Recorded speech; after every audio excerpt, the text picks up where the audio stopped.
चलो मैं अपनी छोटी बहू के लिए साड़ी तो ले आई, उसको पसंद भी बहुत आएगी। मेरी लाई हुई कोई भी चीज़ उसे बहुत पसंद आती है। चूड़ा भी उसे बहुत पसंद आएगा। और बहुत दिनों से कह रही थी मम्मी मेरे लिए नथ ले आना, इसीलिए मैंने सोचा कि उसके लिए मैं नथ भी खरीद लूं। बहुत ही अच्छी लगेगी, खुश हो जाएगी छोटी बहू तो मेरी। और मैं सोच रही हूँ बड़ी बहू को पैसे ही दे दूंगी, सही रहेगा। बड़ी बहू, छोटी बहू। हाँ जी मम्मी जी। हाँ जी मम्मी। आओ छोटी बहू, पहले बैठो आके। ये देख बेटा, तेरे लिए साड़ी लेके आई हूँ। और देखो बेटा, ये मैं सेट लेके आई हूँ चूड़े का। करवा चौथ में अच्छा लगेगा, पहन लेना इसको भी है।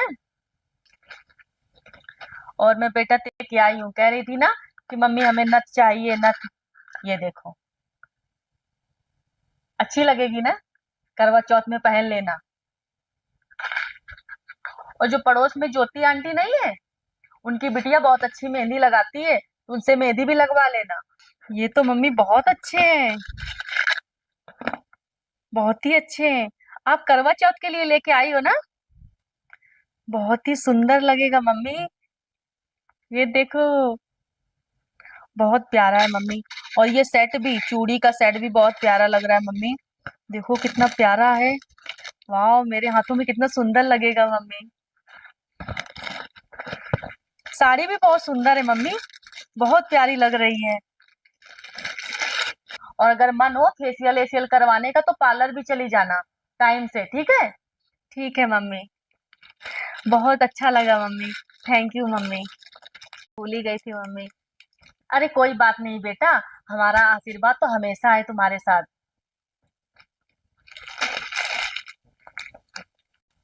आ जाओ बड़ी बहू, अब तुम आ जाओ। हाँ जी मम्मी जी, बोलो। बहू, ये ले 5,000 रुपया। करवा चौथ के लिए तुझे जो पसंद हो वो खरीद लाना। इन पैसों का क्या करें मम्मी? राधा के लिए इतना सारा सामान, और मेरे लिए ये पैसे? क्यों बहू, तुझे तो मेरी लाई हुई कोई भी चीज पसंद आती ही नहीं है। तू हमेशा यही कहती है कि मेरे मायके में ऐसी कोई रिवाज ही नहीं है, मेरे मायके में ऐसे कोई घटिया कपड़े पहनता ही नहीं है। तो मैं तुम्हारे लिए नहीं लाई हूँ पैसे, मैंने सोचा तुझे दे दे। पिछली बार का याद है करवा चौथ में क्या किया था तुमने? बहू, बड़ी बहू, ये लो, तुम्हारे लिए साड़ी लेके आई हूँ करवा चौथ के लिए। साड़ी लेके आई हूँ करवा चौथ के लिए। क्या मम्मी, करवा चौथ के लिए आप साड़ी पसंद करोगे मेरे लिए? पहनना तो हमें है। जो मेरे मायके में काम करने वाली आती है ना, वो ऐसी साड़ी पहनती हैं। रहने दो मम्मी, मैं खुद भी खरीद सकती हूँ साड़ी, मुझे नहीं चाहिए।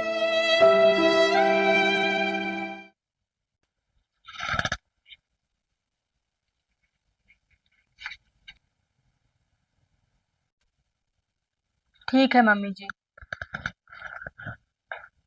मेरी देवरानी ने सबके दिल में जगह बना ली, और मैं अपने मायके के ही रीति रिवाज लिए बैठी रही। जब भी कोई बात आती थी रीति रिवाज की, मैं अपने मायके की ही बात लेके आ जाती थी। मैं किसी की बात भी नहीं मानती थी। अब तो मेरे पास एक ही उपाय है, या तो मैं मायके वालों की बात मानकर अकेले त्योहार मनाऊं, या फिर अपनी सासू माँ की बात मानकर सबके साथ खुशी खुशी त्योहार मनाऊं। है ना मम्मी, ऐसी बात है ना? सही कह रही बहू। मम्मी जी, ये नोट हमें नहीं लेने हैं। क्या हुआ दीपा? मम्मी जी, मुझे तो आपका प्यार चाहिए। आप जो भी साड़ी लाके दोगी, सूट लाके दोगी, मैं खुशी खुशी वही ले लूंगी। ये बात तो सही है बेटा।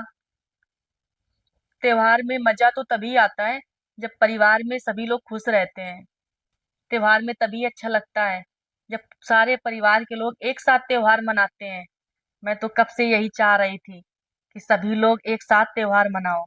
पर तू बेटा हमेशा अपने मायके की बातें लेकर बैठ जाती थी। नहीं, अब मैं तुम्हारे लिए भी राधा जैसी ही साड़ी लाऊंगी। ठीक है? खुशी खुशी त्योहार मनाओ।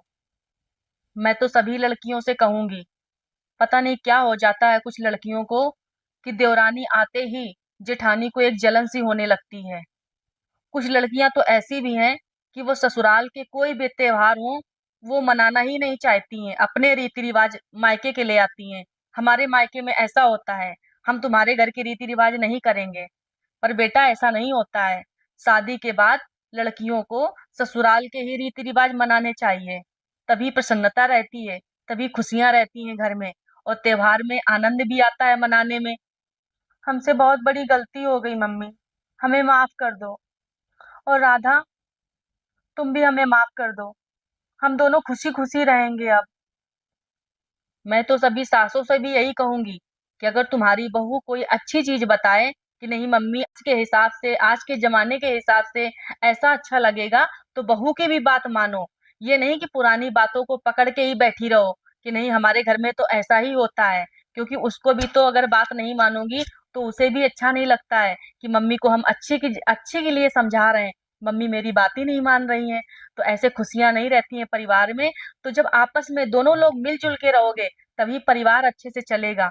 तो अगर आप लोगों को हमारी स्टोरी अच्छी लगी हो तो ज्यादा से ज्यादा हमारी स्टोरी को शेयर कर देना।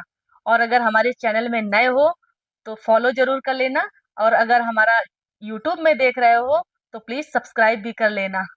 Bye bye.